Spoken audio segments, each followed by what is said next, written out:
Take a moment, cease the endless scrolling, pause the inner monologue, and simply be still. Feel the weight of your body in your seat, the gentle rise and fall of your chest with each breath. Now ask yourself a simple yet profound question. Your body is present, occupying a space in this room, in this moment. But where is your mind? Is it lost in the echoes of yesterday's conversations, tangled in the anxieties of a future that has not yet arrived? Are you replaying a mistake, rehearsing an argument, or chasing a fleeting desire down a rabbit hole of digital distraction? It is one of the great paradoxes of our time that we can be so physically present, yet so fundamentally absent. We are living, but we are not alive. We have become ghosts in the machine of our own existence. Think of a masterfully crafted violin, made from the finest wood, its strings perfectly tuned, its form a testament to the luthier's art. It is an object of immense potential, capable of producing music that can stir the soul and bring tears to the eye. But what if this violin is left in its case, stored in an attic covered in a thin veil of dust? It exists. It is a violin in every physical sense. But it is not living its purpose. It is not fulfilling the potential that is inherent within its very design. Its song remains unsung, its purpose unfulfilled. Many of us move through our days like this violin.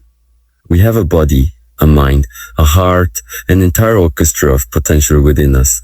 Yet, we remain in the case, silenced by the dust of distraction, routine, and a profound disconnect from the present moment. We go through the motions. We wake, we work, we eat, we sleep, but the music of life, the vibrant, unscripted melody of true experience, remains unplayed. This state of being is not a failing of character. It is a condition of our modern world. We are constantly pulled outward, away from our center to pulled outward, away from our center. The world screams for our attention through 1,000 different channels. Notifications ping, headlines flash, and the expectations of others weigh upon us like a heavy cloak. We are told to be more, do more, have more. This relentless external pressure creates an equally relentless internal noise. Our minds become a chaotic marketplace of thoughts, worries, and desires, all shouting over one another.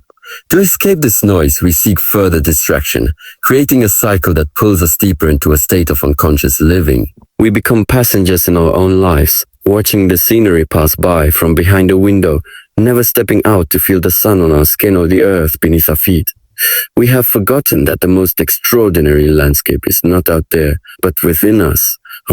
We have forgotten how to be the masters of our own house, to command the stillness that allows clarity to emerge. You were chosen for this life, gifted this incredible vessel of a body and mind. The tragedy is not that you might fail, but that you might go through your entire existence without ever truly showing up for it. The state of being, alive but not living, is, at its core, a crisis of presence. Our minds have become time travelers, perpetually flitting between what was and what might be. We eat our meals while lost in thought about work. We spend time with loved ones, while mentally scrolling through social media feeds. And we walk through nature without seeing the intricate patterns on a leaf or hearing the specific song of a bird. We have become ghosts haunting our own experiences. This chronic absence robs life of its vibrancy and depth. The moments that constitute our existence pass by like blurred images seen from a speeding train, unexamined and unfelt. 1. Presence in the context of this speech transcends the simple fact of physical existence. It is not merely about your body occupying a specific coordinate in space and time. It is the profound and complete alignment of your mind, your senses, and your awareness with the unfolding reality of the now. It is the act of inhabiting your life so fully that the past regrets and the future's anxieties momentarily dissolve, leaving only the rich texture of the present moment. To be present is to feel the warmth of the coffee cup in your hands without simultaneously composing a mental to-do list. It is to truly listen to the person speaking to you, absorbing their words, tone, and nonverbal cues, rather than simply waiting for your turn to speak, your response. It is the conscious choice to be the master of your own house, to quiet the internal chatter and simply observe the world as it is. The state of being alive but not living is, at its core, a crisis of presence. Our minds have become time travelers, perpetually flitting between what was and what might be. We eat our meals while lost in thought about work. We spend time with loved ones while mentally scrolling through social media feeds, and we walk through nature without seeing the intricate patterns on a leaf or hearing the specific song of a bird. We have become ghosts haunting our own experiences. This chronic absence robs life of its vibrancy and depth. The moments that constitute our existence pass by, like blurred images seen from a speeding train, unexamined and unfelt. Cultivating presence is therefore not a passive state, but an active practice state. It is a gentle but firm reclamation of your attention. It begins with the simple act of returning to your senses. The feeling of your feet on the ground, the rhythm of your own breathing, the sounds in the room. It is a discipline of anchoring your awareness in the physical reality of the here and now.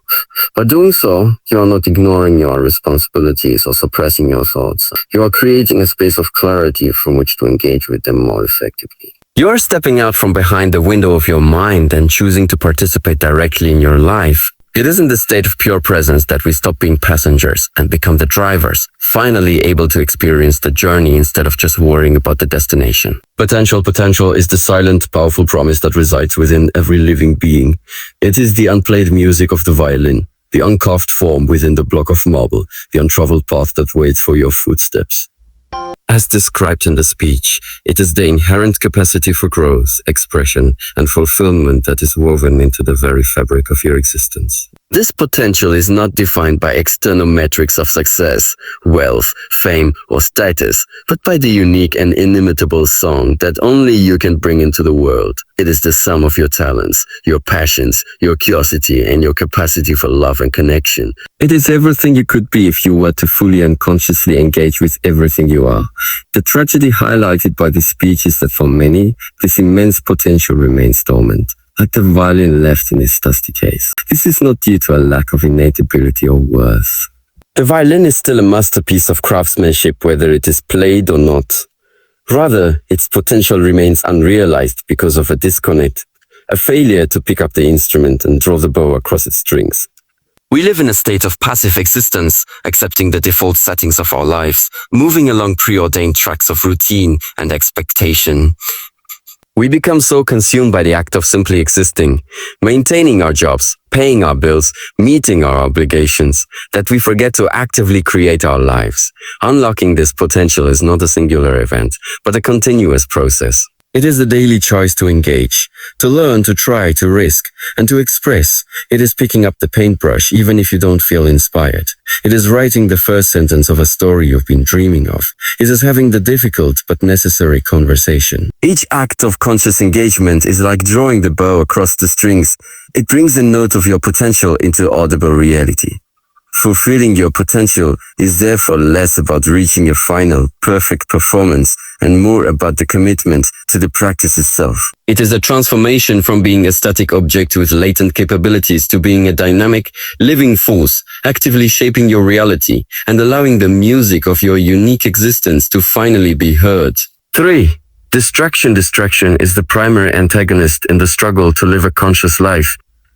It is the pervasive fragmenting force that shadows our focus and pulls our awareness away from the present moment, thereby keeping our potential locked away. In the speech, it is depicted as the scream of the modern world and the chaotic marketplace of the mind. It is both an external onslaught and an internal condition. Externally, we are besieged by a relentless barrage of stimuli, the pings of our phones, the endless scroll of social media, the 24-hour news cycle, and the constant pressure to be productive and responsive. Each notification is a hook that snags our attention, pulling it out of our immediate reality and into a digital space of abstract urgency. This external chaos fuels an even more insidious internal chaos. Our minds learn to mimic this state of constant partial attention. We become addicted to the novelty and stimulation. Silence feels uncomfortable, and stillness feels unproductive. Our thoughts become a whirlwind of anxieties, desires, memories, and plans, all competing for dominance. This internal noise is the essence of distraction. It is the state of being so lost in thought that you are no longer present in your life. You drive your car on autopilot, your mind elsewhere, arriving at your destination with no memory of the journey. You are physically alive, but your consciousness is absent, hijacked by the relentless churn of your own mind. Distraction, therefore, is not a mere inconvenience. It is a thief of life. It steals the very moments that constitute our existence, leaving us with a fragmented and superficial experience, prevents us from doing the deep focused work required to unlock our potential. It erodes the quality of our relationships by denying others our full, undivided attention. Overcoming distraction is not about retreating from the world or achieving a perpetually empty mind. It is about developing the mental discipline to choose where you place your focus. It is the practice of recognizing when your mind has wandered, and gently but firmly guiding it back to the present task. It is about creating intentional space for silence and focus, turning off the external noise so you can finally quiet the internal marketplace and hear the singular, important voice of your own presence. Purpose is the deep resonant why that underlies a life consciously lived. It is the organizing principle that transforms existence from a series of random, disconnected events into a meaningful journey. While potential is the what? The music you are capable of making. Purpose is the reason you pick up the violin to play in the first place. It is not a grand singular goal to be discovered at the end of a quest, but rather the internal compass that guides your choices and actions in every moment. A life without purpose feels hollow, aimless, and adrift, which is the core of the feeling of being alive but not living, alive but not living. You may be busy, productive, and even successful by societal standards, but without a connection to a deeper meaning. These activities feel like motion without direction. The speech suggests that purpose is not found out there in the world, but is cultivated in here, within the self. It emerges naturally from a state of presence and a connection with one's potential. When you are truly present, you begin to notice what genuinely resonates with you. What sparks your curiosity? What stirs your compassion? What brings you a sense of authentic joy? This is the raw data of purpose. By consciously engaging with these things, by unlocking your potential in areas that feel meaningful, you begin to weave the thread of purpose through your life. An artist's purpose is not just to create a masterpiece, but to engage in the act of creation itself. A teacher's purpose is found in the moment of a student's understanding. A parent's purpose is embodied in a simple act of nurturing care. Living with purpose means that your actions become aligned with your core values. The mundane is elevated to the meaningful.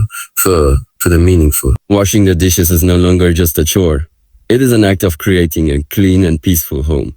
A difficult project at work is no longer just a burden. It is an opportunity to develop discipline and contribute your skills.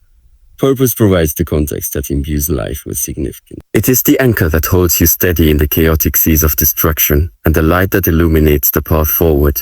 It is the ultimate answer to the question, why am I here?